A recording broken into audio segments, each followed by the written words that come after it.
And we are live. Welcome to Let's Get Real. I'm excited today. Our intro didn't work for some reason, but like I said to our guest today, I believe that the universe tells us things happen as they need to happen. And I'm not one to challenge anything because I believe there's a reason for everything in my life. Good or bad, things teach us something. So today, first of all, welcome to Let's Get Real. I want to talk to you about what if in your life that you had watched people all around you dying and they died with their stories left into them. And it's such a horrible thing for somebody to have made it through to that point in life where they leave with their whole story and their voice inside. And today we're going to be touching base just like that. Welcome to Let's Get Real, where we have honest, real conversations, real people about real life. I'm Glenda Kroll, your host. I help women find themselves again, rebuild their lives, and rise after the hardest seasons that they ever had been through. And today I am so excited. I met this lovely lady at a conference that we were both speaking at, and she just gave me the awe. Like, she was just so beautiful, and I needed to bring her on. So today my guest is Michelle Gardiner, and here's what I love about Michelle. She's not someone who just talks about making a difference. She actually went out and she's done it, and she is doing it all the time. Michelle spent over 8 years working in child protection, sexual abuse recovery with female entrepreneurs and change makers across Australia, sitting with some of the hardest, most heartbreaking situations you could ever imagine. And through all that, something was built inside of her, a question that just wouldn't go away. Where are you going to do something that really helps other women? Does it sound familiar? That's my strategy in life too. How can we help other people, other women, to use their voice? So because of that, I think a lot of us need to hear that voice. And for us, let's start by bringing Michelle up to the stage. And Michelle, hello, and thank you again so much for joining us. And you're coming today. Tell everybody where you're coming in from. I'm coming in from Melbourne, Australia, down at the bottom of the earth. So the opposite corner to you, I think. Well, yeah, like here it's 3 o'clock in the afternoon, and there you're coming in at 5 o'clock in the morning. Did you say? 6 a.m. It's just hit 6 a.m. Yeah. Okay, well, and then you had to get ready before you joined us. So, the ungodly hours, but you've been traveling for the last month. Let's, before we go into all of that, because we got so much, you and I haven't seen each other for a little while. And so I want to talk about so many different things.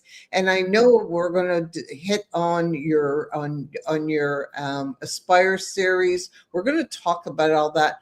But I want to go back because we talked about that you were involved with a lot of young people and women who went through such horrible, horrendous things, which, it has to affect you. But take you back to the beginning when you were a little girl growing up and you didn't have any idea what life was going to look like. So let's start with that. Oh, I wasn't prepared for this one. What a cool spot to start. They say that the things that you enjoy when you're 10, you'll enjoy for the rest of your life in some capacity. And I've thought about this a bit because when I was 10, my favorite thing, I loved dancing. That was one side of things. But the other side of it was that I loved gathering kids in the neighborhood and going on adventures around the neighborhood. And like the kids in our neighborhood they came from quite a diverse collective of people, I suppose, from all across the world. And they all found themselves in our area. We were in a fairly newly established area, and there was a lot of immigration at that time, and also from a very broad social and financial backgrounds as well. And so there was something in gathering all these different random kids and just taking off. Like some had bikes, some didn't, some were on foot, some had scooters, some had their rollerblades, whatever. And in particular, like, you know, there were like new housing estate areas. So we'd kind of go and find our way into a house and go, imagine what it'd be like living in this big house. And then go to and from each other's houses. And I think there's something powerful in that, because if you look at what I've created in the last few years, it's this global network where women jump around the world to visit each other and go on adventures and connect with women that they wouldn't otherwise connect with. So I think that pretty much is a translation of that chapter of my childhood. And I suppose if I was to think of anything else that felt really relevant to share, is that when I was a teenager, my mum had significant mental health. And sometimes this is something I talk about and sometimes it's not. And so, you know, people often get surprised when I share this piece of the story. But a big part of her experience over my adulthood years, so the last 20-something years, is that she's been in and out of psych wards for a long time. And so that has obviously shaped my experience of the world as well, in terms of my connection with her. So yeah, they're probably the two bits that I would say have been really powerful and pivotal in terms of my own experience of the world to this point. Yeah. Because it's so what you just shared, you know, like running around from meeting people in your neighborhood and going to different homes. It's like how I always found that, you know, some of the deepest friends that I've had, I grew up in their homes, and, you know, they were not the same, maybe nationality and different backgrounds. And they gave me such deep understandings and such openness to understand where they did, how they celebrated their holidays, and so on and so forth. It's like it's a wealth of education that you wouldn't find anywhere else. Hugely. Yeah. And it teaches us so much about how to interact with different people, how to interact with diversity, how to bring people together. Yeah, Yeah. Especially as the world is now in such dire parts. But you spent over 18 years doing deep humanity work, child protection, sexual abuse recovery, and working with female entrepreneurs that drew you back into the first place of life. So share about what was your job at that point? How did this situation put you in? Were you even trained in this area, or did something happen that you were just sort of put into it first? Yeah, so I trained as a social worker, and I knew that I wanted to be a social worker from about 15.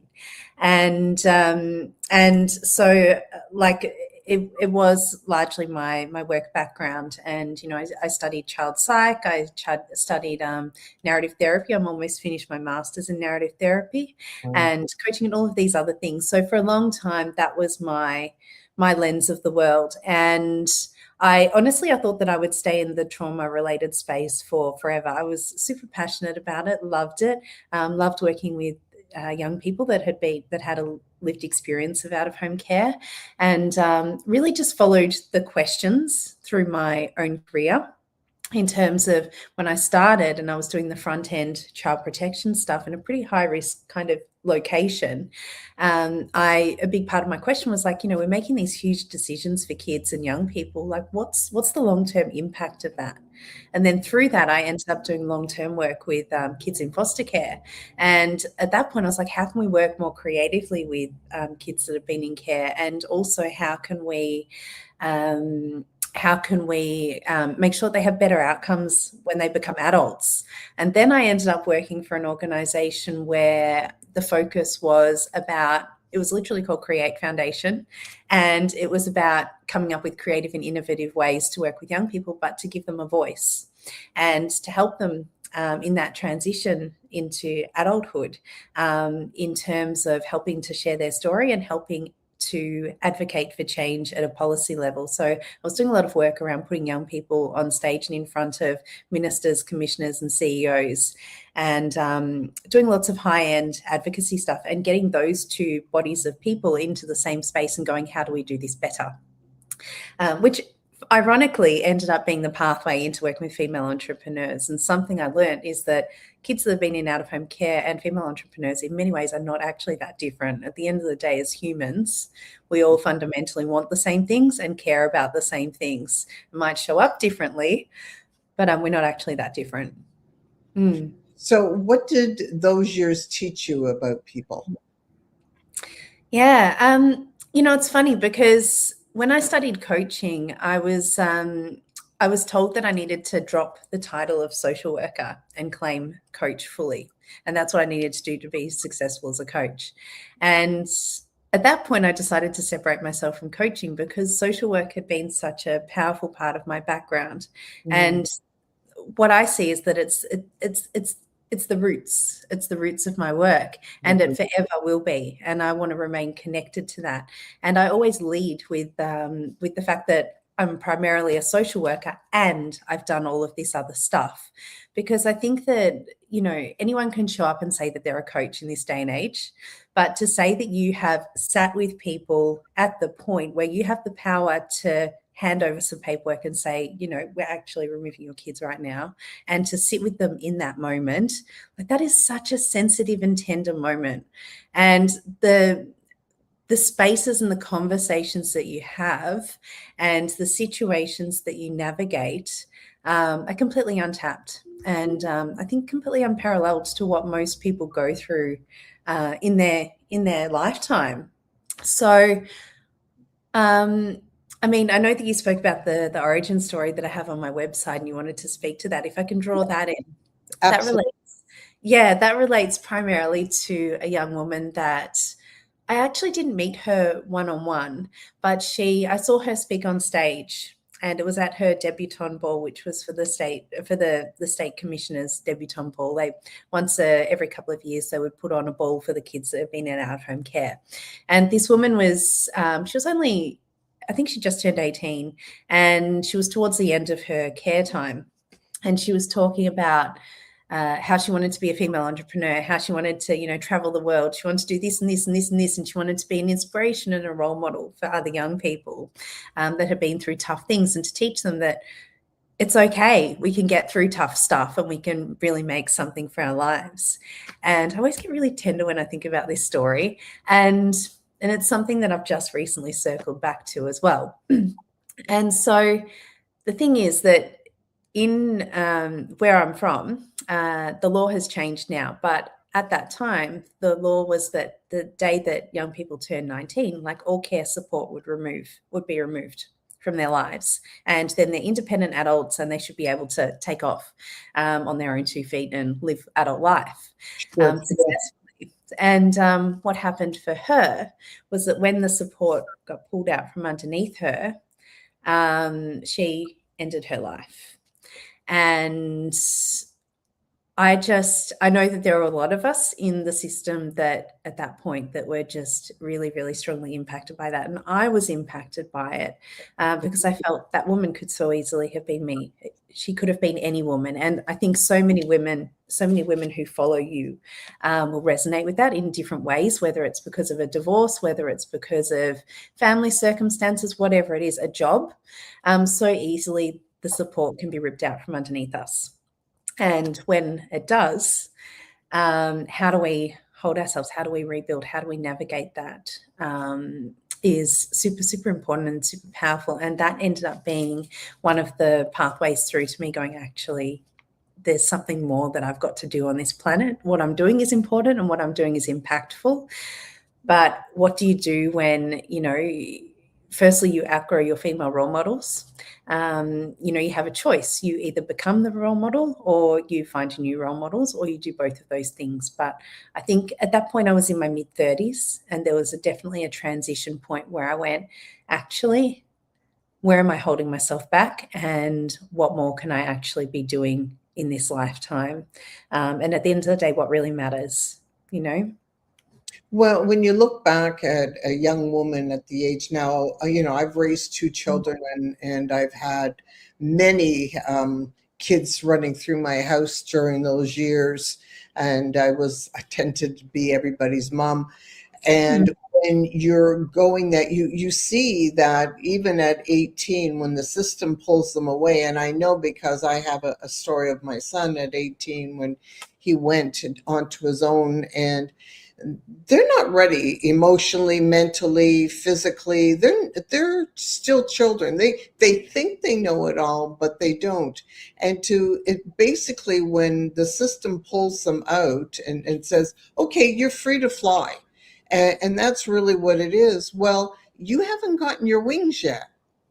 And when they do that, they really, what do people do when they don't know even how to go and get a job, or, how to get their skills together, or any of these things, or maybe even like in your case, having families, somebody to sort of even lean on a bit. And that's where, I've seen on different levels where, the children or the young adults per se, just sort of fall on their face. And that's really a sad situation that and it's because the government has no more funds to continue off the going. But it's like, if only the systems could be changed so it adapts, that it can be pulling out some of the things, but not leaving them to be totally on their own. Hugely. Yeah. I very much agree. So how did yours, going from that, that of course has to have a huge impact on you. At that point, when you said there's got to be more, I have to, where did that go from that point then for you? Yeah, I think you would probably call it a dark night of the soul. We love a good dark night of the soul, in terms of launching us forward, and lots of journals filled with notes. Yeah. So I decided to start the Aspire series, and even if you look at the name Aspire, a lot of what I did in those years of working with young people was around advocating to raise the aspirations of young people. So I love that it always connects back to that root. Yeah. And it was literally yoga classes and women's circles in Melbourne while I was working 4 days a week. And I thought that would be it. And what happened was that something really big cracked open in me. And I realized that this thing does not want to be small, and it never wants to be small. And what that then led to was it led to me taking off overseas and going and spending some time in the Amazon jungle. I came back and I was like, that was great. I can now get back to everyday life. And I realized that I couldn't, and that this thing wanted to be global. I realized that I would get bored with women's circles. And just because there was so much more that I could draw out of women. And also I would be bored teaching yoga as well. Like, I wasn't that excited by instructing people how to move their bodies. And so I ended up taking off to go overseas. My plan was to start in Bali and end in Spain.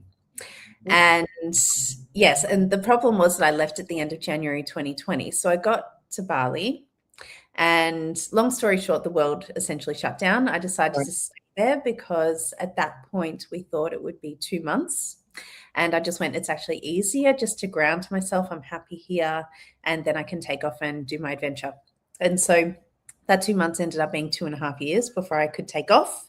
And during that time, Aspire, at first it was in 2020, it kind of just sat because I was focusing on doing some work for a small charity in Australia and helping to share men's stories of recovery from childhood sexual assault.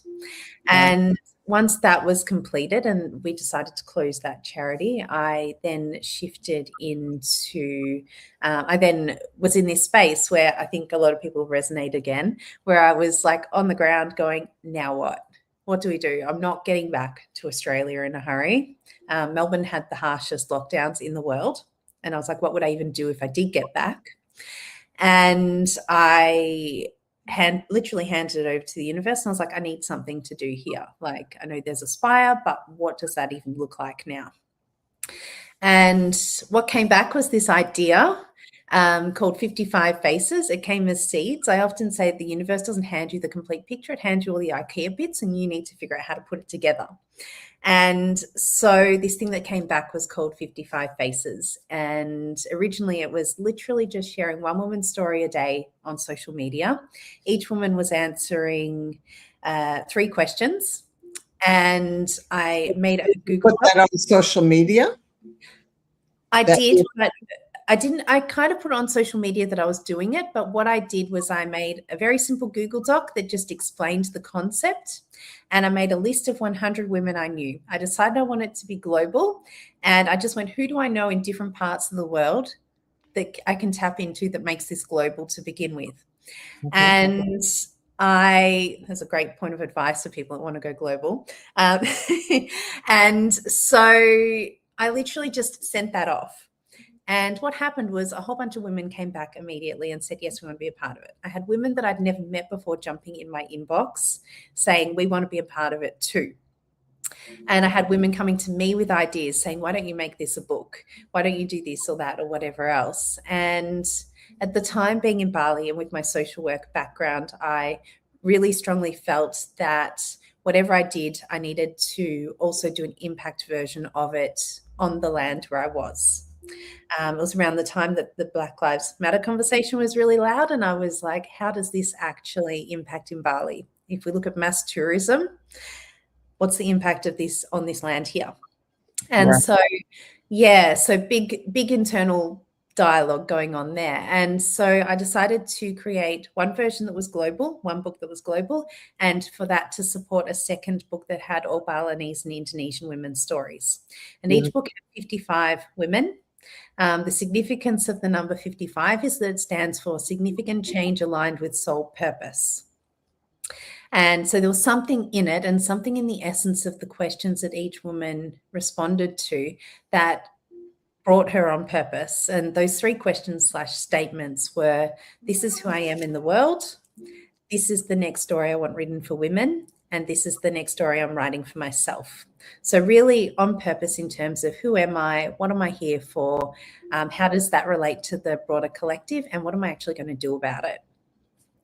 So it was a real rewriting of the individual story, but also each woman taking a little bit of ownership in terms of rewriting the collective story. And so I put those 2 books out into the world, the idea of those 2 books out in the world, literally just one Facebook post. Yeah. And at that point I had one woman who was maybe interested, and I went, oh, that's great. One woman's interested. Maybe there'll be others too. Yeah. And so I was looking for 111 women because the 2 books, 55 plus 55 plus me facilitating it, is 111. I was like, that sounds pretty powerful. Let's go. Yeah. Especially your ones. Yeah. Yes.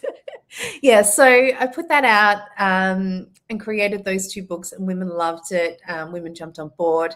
I always knew that I wanted to bring women together in the jungle. And I'd had that vision back when I was in the Amazon jungle, that I would bring women together in a different space. And I really wanted to bring women from around the world into the space to share with the Balinese women as well, and to meet and connect women that they might not otherwise ever interact with, and to learn from them. So I launched that while the world was still shut down somewhat, and women started booking in. I went, okay, cool. And we had our first summit in 2023, I think it was June 2023, which led into the next 2 books. We had the next global book, and the second impact book was the African women's book. At that point, I knew 3 women in Africa, and people said, how are you going to come up with 55 women? And I said, well, that's okay, because everyone knows somebody. So you just start asking questions and the pieces start coming together. We ended up speaking to 93 African women to create a book with 55 women. So launched both times. We've done a launch in Melbourne. Both of those launches have sold out. Wow. And at that point I didn't even have current community in Melbourne. Both of the times we had women flying from across Australia to attend the launch. So I think we had 16 of the women contributors at each of those launches. We ended up doing an impact trip to Africa to launch in Uganda and Kenya. And then there were a whole bunch of other things I created off the side to really draw together a community around the women too. And where that ended up was around this time last year. I came back. I went through my own big burnout journey and my own, how do I sustain this? How do I hold this? How do I grow this into its next evolution? And I took a lot of space last year to go, okay, I need to do this differently. We'd had the previous year, we'd had our second summit in Bali, 50 women flying in from 6 continents. Wow. So we have women from 52 countries involved. And it was at this point where I was like, women were loving it. And I was like, this just wants to keep going. And I can't do it with its current model, the current team.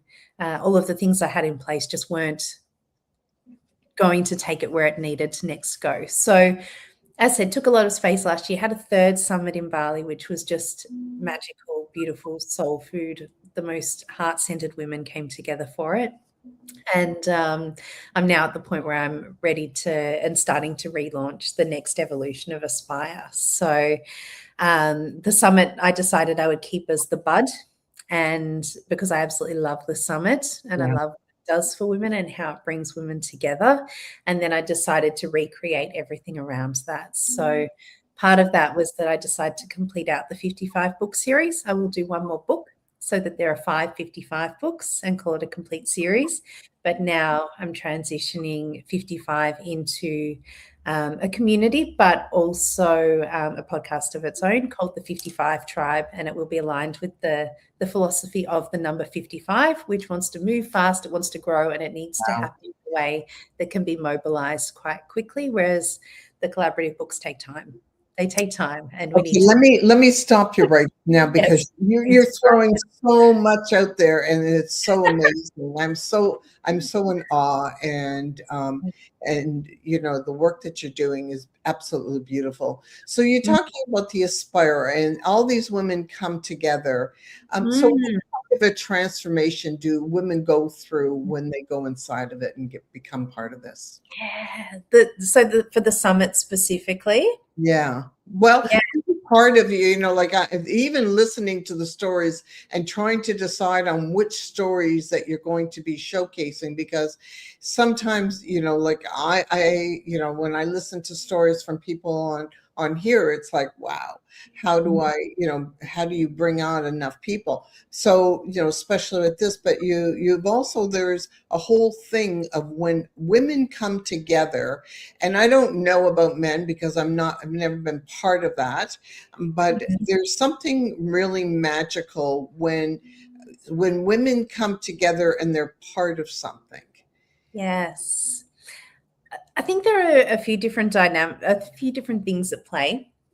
So one side I would say is bringing women together with a strong intention. There has to be a strong intention. If there isn't a strong intention, I think this is around anything in life. Yeah. If there isn't a strong intention, then the energy goes everywhere and, you know, anything can happen. But if we bring together women with a really strong intention, a really beautifully held space, and the right women. So the women who, that doesn't mean that all of the women are the same. Often I think it's better. Everyone talks about being around like-minded people, but I think to create change, we need to be around diversity, we need to be around difference, and we need an element of friction. But there needs to be something that brings us together that is a commonality, that is tied to a higher intention, a higher vision. If we bring those things together, I also believe in the power of land and the power of place. And I think that brings its own essence and its own element. Okay, let's go back a bit. What do you think? The power of land and the power of space? So, yeah. So a little bit more. Absolutely. This is so much fun talking about this stuff. So think of Ubud, Bali. Like there are places on this planet which are just powerful in their own respect.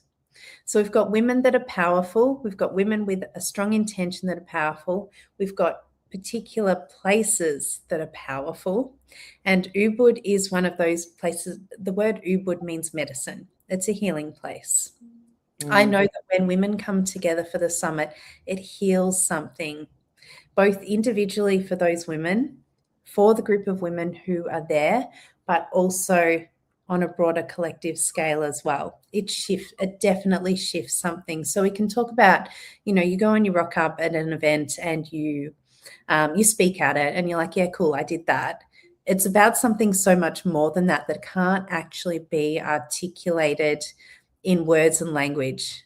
It's something on a much higher frequency and a much higher level, if it's held well, that just amplifies and alchemizes something that when you go back into the world, you're different. You can't, like I was talking about with being in Spain for a month, you can't necessarily articulate it in words and language, but you know that something is different about you. And you know that you're here to do something different because you've been in that bubble where it's been created with the intention, with the mindset, with the philosophy that you will come out different.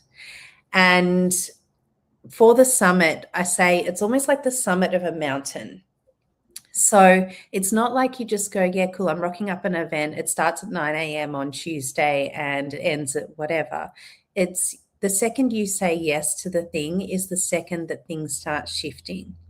And because that's when the preparation begins. That's when something in you opens up and unlocks and enables that experience to happen if you're open to it. And particularly for women that, have questions around the financial side of things and, that aspect of it, or whether it's, partners or kids or who's going to pick up the mail and, all of that kind of stuff. I'm like, if you say yes to it, like the way must reveal itself. And that is the work. Figuring out those things is the work. And if you do the work to get there, you get to just hang out and have a celebration for 4.5 days and, play with other women who are super cool. And I find that is the journey. Like for the women that have a trickier journey getting there, that, they've already done the work when they get there. And for everyone will have their work in a different way. And I love sharing that journey with the women where it is like, wow, I actually had to, I had to step into another evolution of myself just to get here. Yeah. That's powerful. That is really, really powerful. And I think that's something that as facilitators, we don't always appreciate that important piece of the journey and supporting women through that piece of the journey. Yeah. As much as we do, like, yep, cool, people are paying to be here from here to here, and that's it. And it's like, no, actually, the journey starts from yes. And it's important that we support that really well. And then also on the other side as well, when you come out the other side of the summit too, there's a big journey of transition and transformation. And how do we integrate this stuff with our everyday life? And who even am I in the world now? And how do I show up now? And how do I, because I've made that happen, what now gets to become possible? There's always an expansion and there's always a new space for opportunity and possibility as well. So you talk about women being so much more capable than they ever known. Mm-hmm. And but why do you think that we hold ourselves back so much? Such a good question. I love it. Why do we hold ourselves back so much? Because I know I've done that most of my life. I've held myself back. It's only at this part of life. And I know some of it depends on what our journey has been through our lives. When you have kids, you feel the responsibilities and that. But there's something even deeper than that in us. Yes, absolutely. Yeah, I definitely, there's that side of it. I think societal conditioning is a really huge part of it. I know things are a little bit different in the US and Canada, but in Australia, there's this thing called tall poppy syndrome. I don't know if you've heard of it. No, what is that? A part of the Australian culture, if you think about American culture, it's largely about independence, success. People get excited when somebody's like elevating in the world and they cheer them on and they encourage them and, they want that to happen. In Australia, it's almost the opposite. It's seen as like you're being almost like too big for your boots. Like you don't want to be seen as stepping out and doing something, stepping out from the crowd or stepping out and doing something that is challenging the status quo, because it's seen as being quite arrogant, and Australian culture really suppresses that. And they want people to kind of stay within the parameters, I suppose. And I suppose a lot of cultures like this in very different ways that have been presupposed. So as a woman who is stepping out in Australia in particular, and I know that when I started out, I had another Australian entrepreneur say, if you can have some Americans and Canadians on your side, then you will do really well in business because the philosophy and the mindset is so different. Mhm. But in Australia, when you're stepping out, there is a lot of stuff around doubt and hesitation and, oh, what does it mean if I do this? How am I going to be seen? How am I going to be perceived? And what are people going to think? Well, we That still I have think the gets same side of that in Canada and in the US, like even though that we encourage entrepreneurship, we encourage growth and all the rest, there's the thing where people always it's always that way. People worry of what is everybody else going to say? Yes. Yeah. I think that's a huge part of it. And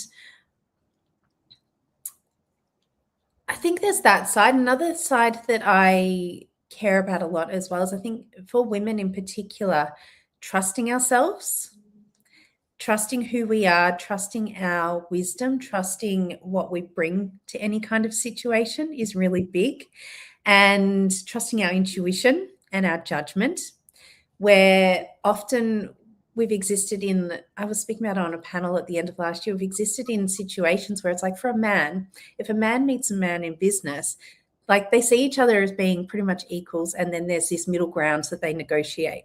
Whereas a woman will step into a situation and she won't negotiate the middle ground. She will negotiate herself to fit into that situation.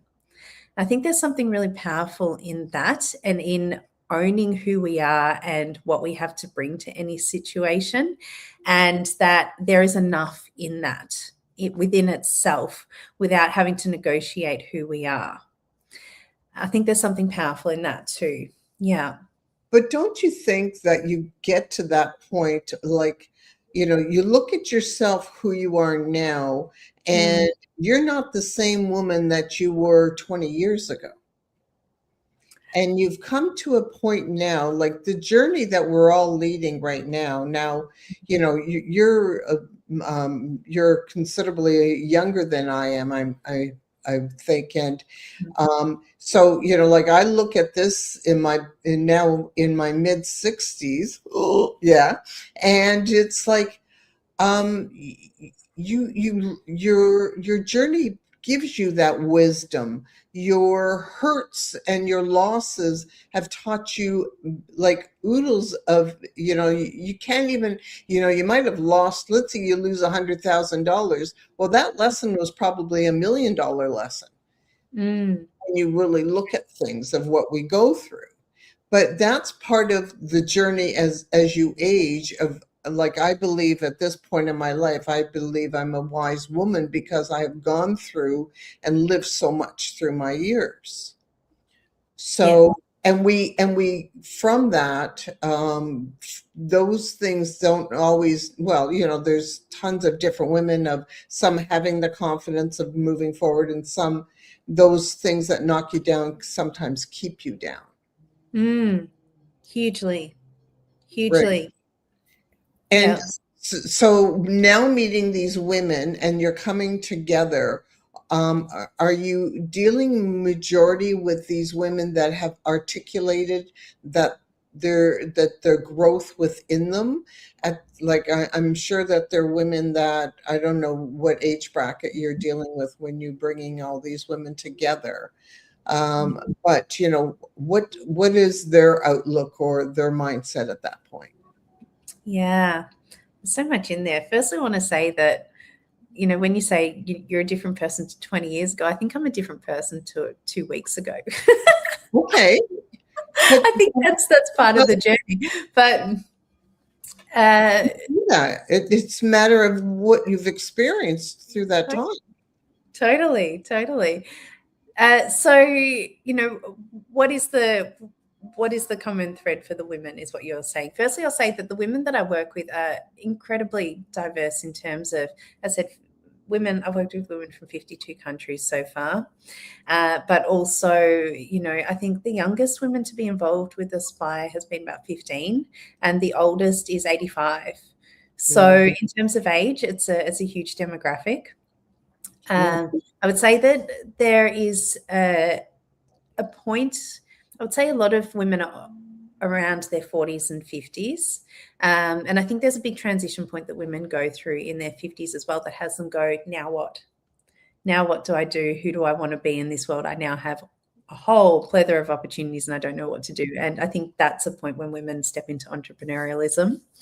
I'm really passionate about the journey that women walk from, and I'm doing my master's at the moment. I'm finishing it off, and I'm talking about in my thesis that the path that women walk from lived experience, so whether it's a trauma or whatever it is, through their healing journey into their impact journey and onto their legacy journey. And most women who take the entrepreneurial path, they do so because it connects to their own story in some way. I think Yes. that's quite different for men, but there's emotion attached, there's passion, there is real world, solid, juicy experience that is all about, I've been here before and this is how I would love to be able to help. And I love working with women that are at that impact point. Yeah. So they've already walked their healing journey and to like, now I'm here to make an impact. Like, let's go, let's turn all of this juice into something and then let's move towards creating a legacy with it. It's true. Yeah. Mhm. And you know, it's just it's an absolutely beautiful time because there's something about a woman when you watch her in her real live realm time when that situation is happening, she changes. She's like the flower now that just comes out, right? Yeah, it's beautiful, incredibly beautiful. Mm. So, you know, for women watching this right now who feel like they were meant for more but have no idea even where to start, what do you say to her? Mm. I would ask her what she's most passionate about. That's the first thing I would ask. I would like, where's the fire? What is it that lights you up? If you were to think about, and I've been asking this question of my women a lot recently, if the world was to give you a stage, a mic, and a spotlight for a minute, what is it that you would want delivered to the world? Like, what is it that you think that every single person on this planet needs to hear? Like, that connects to something, that connects to a root story of some Yeah, kind. yeah, And there's fire behind that. And that's what you need when you start this journey and the world, all sorts of things keep being thrown your way to go, no, you can't, it's too much, whatever, da da da da da da. That's the thing that has you keep reverting back to that ignition switch and going, no, one more time, I can give it a go one more time. And you can keep doing that every single day. So, what is that root story that holds that essence that makes you go, no, actually, let's go, world. I'm here to actually do something that is bigger than me. It's about other women and it's about being here in a time where we need women to be stepping up and we need women to be creating the things that they're here to create. Like, we're here to create by nature. yes. So I believe that it is empowered women and empowered entrepreneurial women that will change this world. I mean, everyone else has given it a shot, so we may as well now give it a shot. So, You know, we've let man lead for so many years, and we're not better off at this point. You know, and as we grow and as things are turning, you know, you sometimes wonder, you know, maybe the world would be different if we had all women leaders now. Change mhm. off. So, Yes. you know, it's just something I think of sometimes. And it's not saying that, you know, we've had some incredible leaders in our world. But when you look back even in history, you look at the women who have led, they have actually really led very well and have made great names for themselves. So you begin Mhm. to wonder with the leaders, why aren't more women leading like that? Yeah, absolutely. Absolutely. Yeah. So if you were to look at, and somebody said to you, what does courage look like? So my question is for you. In everyday life, you lead very different, depending on if you're traveling and that, but you've seen a lot and done a lot. So what does courage look like to you in your life? Mm.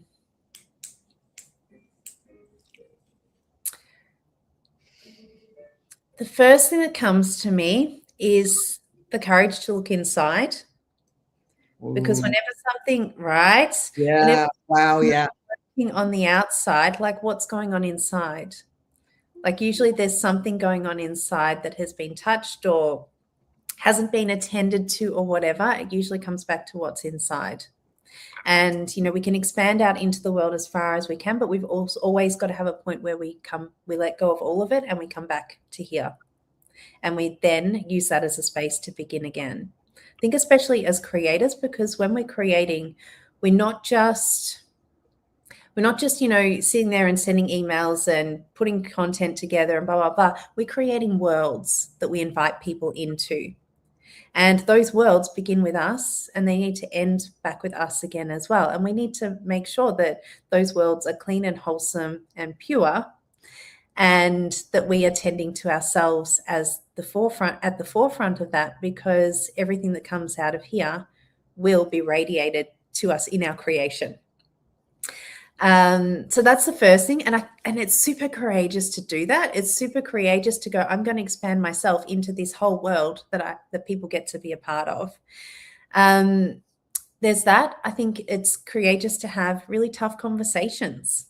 Yeah. And to show up for the conversation that needs to happen when it's so easy to block, divert, distort, turn it into something else that means that we don't have to have that conversation. And I think it's even more courageous to have conversations in a timely way as well, which I'm still learning how to do. There are times I do that really well, and there are times where I'm terrible at it. And I go, no, I'll put that off till later. But if we can cut through that middle mess quicker, then we get to the other side where we get to breathe fresh air. We all get to be like, oh, thank gosh, that's over. And now we know where we're at and what we're dealing with. It's courageous to step up and do the thing that scares us, the thing that we put off, the thing that we go, oh no, like that thing doesn't actually matter, when actually we know that it does. Yeah. And we know that, things aren't really going to change until we actually just do the thing. We can fluff around and go, no, I'll go and do this instead and that and whatever else. But we actually still need to do the actual thing that we're here to do. What else does courage look like? Courage looks like being creative. It looks like taking something that is literally nothing. It's literally a grain of sand, and turning it into a URL, which turns into a web page, which turns into an Instagram page, which turns into a body of work, which turns into something that people talk about. Like, that is one of the most courageous things ever. And sometimes I think we forget to really appreciate that is pure magic. Yeah, I agree with that. That's so hardly. We take so much for granted, Mm-hmm. and we take so much for granted of the jewels, the gifts that we've been given, because we think that it's nothing special. So Yes. to start that building block, just like you've been doing, is pure magic. Hugely. Hugely. Yeah. Yeah. I think it's really important that we honor ourselves, but because we don't do that, we honor others Mm. before we honor ourselves. And I always believed and I always felt that my best growth time was when I was able to stop and pat myself on the back, even if they were tiny little wins. Mm. And I think that's really helps. You know, I believe that that gives a part of the courage. Mm. So, what do you find or think that is the most right now the exciting time that you're looking forward to in your? You can answer it either way in your either your personal life or in your professional life. What is most exciting for you right now? Yeah. I think that the two come together, like the two have to come together. Um, Something that has been really powerful for me in the last 12 months in this time of, I guess you could say, integration and figuring out where to go next has been, I just feel like I have within myself a whole other level of depth and substance that I can speak to. And I think you'll relate to this, Glenda.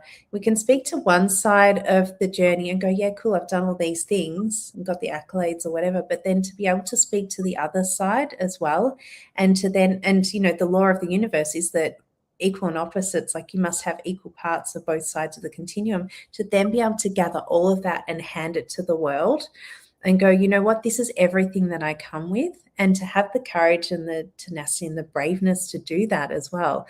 It's not just talking about the wins, but talking about the challenges, the obstacles, the times we've messed up, like all of that, and going, here, this is all of it, and this is what the journey is.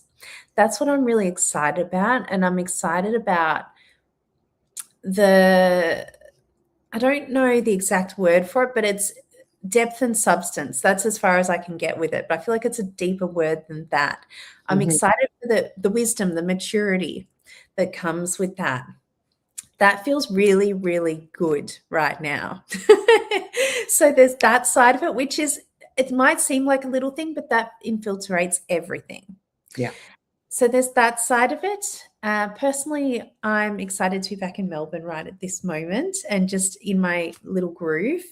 I am one of those people that needs to get out regularly as well. Otherwise, the groove gets a bit too groovy. And I am excited about where things are going with Aspire, and I'm excited about the women who will get to be a part of that. I'm excited about things picking up speed again, but also I'm very happy for that to take its own timeline as well, because I know that when I ask for things to pick up speed, they pick up speed very quickly. So, and I've been very, very blessed in my journey that has been my journey as well. As an entrepreneur, I know that that's not everyone's journey. But yeah, I think that's the biggest part. Yeah. Yeah, I think we've all got to have our own journey and do all different types of things because Mm. we're all building different parts of ourselves, and from that we can help build other people, right? So that we Mhm. uplift instead of pulling down. Yes, And I, hugely. yeah, and I think that's the biggest thing for as you're building your community. You're looking to build people up so they can come together and maybe see a different side of where, like sometimes you don't see things until you get out of other things. So Mhm.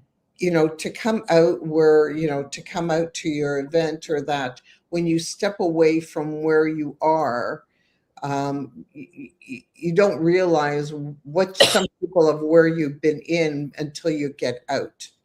Do I Mm. make sense? Yes. Yeah.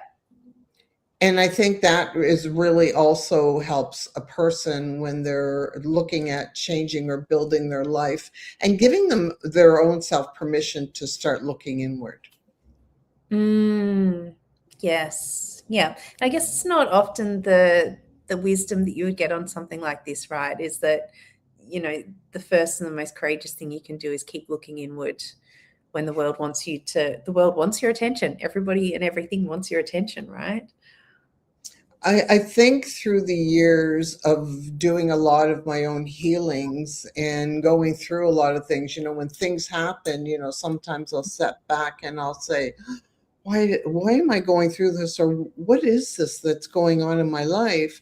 And Mm. then you step back and you're saying, like, because what I believe is being when we're celebrating, even those difficult journeys, that how you have had that magnificence in your own brain that you've been able to figure out how to get through all of that. Mm. And we don't give ourselves the credit for going through the hard times that we still managed to get out of.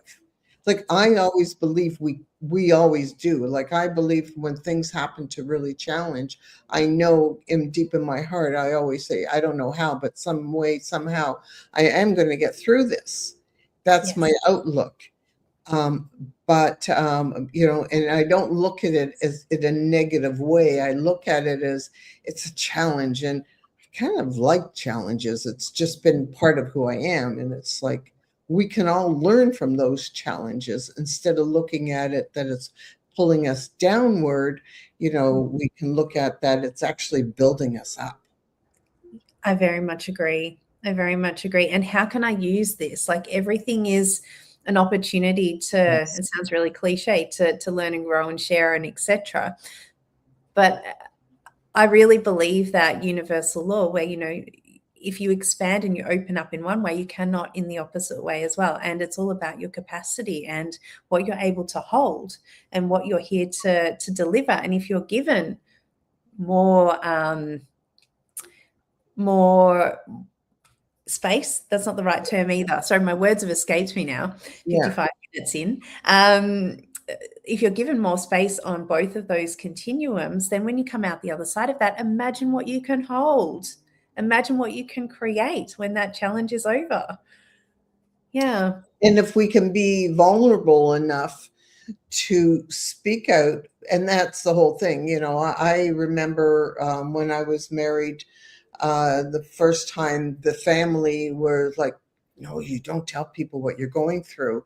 And I Mm. believe in my own heart that the things that I've gone through is I believe in speaking it out so that I can teach somebody else. So maybe they don't have to go through it, or maybe not as drastic as what I have had to go through. So I can make somebody else's life just a little bit easier. Totally, totally. And if we want to be a trailblazer, if we want to lead the path forward, we need to give people the stepping stones. And if we're only giving them some of the stepping stones, then we're not doing it. It's almost like we're doing a disservice. Yeah. Yeah. Yeah. So tell me, how can people find you who are listening to this and they're thinking, wow, this woman is awesome. I want to hear more about her. So you can find the Aspire series at www.theaspireseries.com. On Instagram, I use my personal Instagram at this point more. So it's Michelle _ Gardiner, GARDINER _ And I'm also on LinkedIn as well. Well, oh, I love it. And so the one thing I want you to help our visitors that are watching today, one thought that would help them in their life to grow. Mm. We didn't speak about this. What comes through is don't be afraid. Just do not be afraid.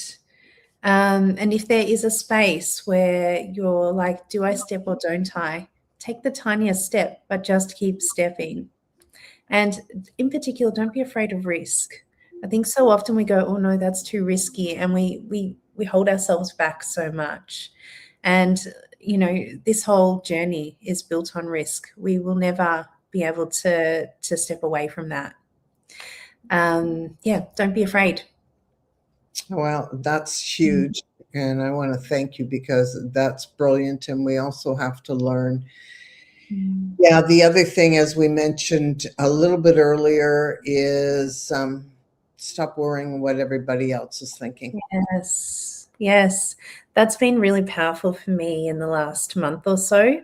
In terms of, you know what, there is a time to explore and to dabble and to see what everyone else is doing and suss things out and da da da and where does my brand fit or whatever it is. But then there's also a time to go, you know what, I actually right now need to let go of absolutely all of it and only pave my own path and just purely walk my own path and trust that the right pieces, the right people, the right opportunities will fall into line, and anything that's not aligned with that will fall away. Yeah. Well, that's a beautiful way to end it. Michelle, Mm. are an absolute darling. For everyone looking to reach Michelle, as I always do, there's links down below so you can get in touch with her. It's worth a conversation. Trust me. She is just full of so much beauty, intelligence, and so much light. You will never be, it's just worth a conversation with at all times. She's got so much on going on, and we all need to learn from people like you. Thank you today. Thank you for everyone watching. Thank you for being here. Thank you for showing up for yourself today, most importantly, because it's what you did by pressing play. You showed up. And in this episode, if it speaks to you, please share it. You never know whose life needs this conversation today. Comment below. Tell us what actually landed for you listening to this. And for all of those, just remember your life matters. You do matter. That's what it's all about. Thank you so much, Michelle. Sending you lots of love from Toronto. Thanks, Glenda. My pleasure.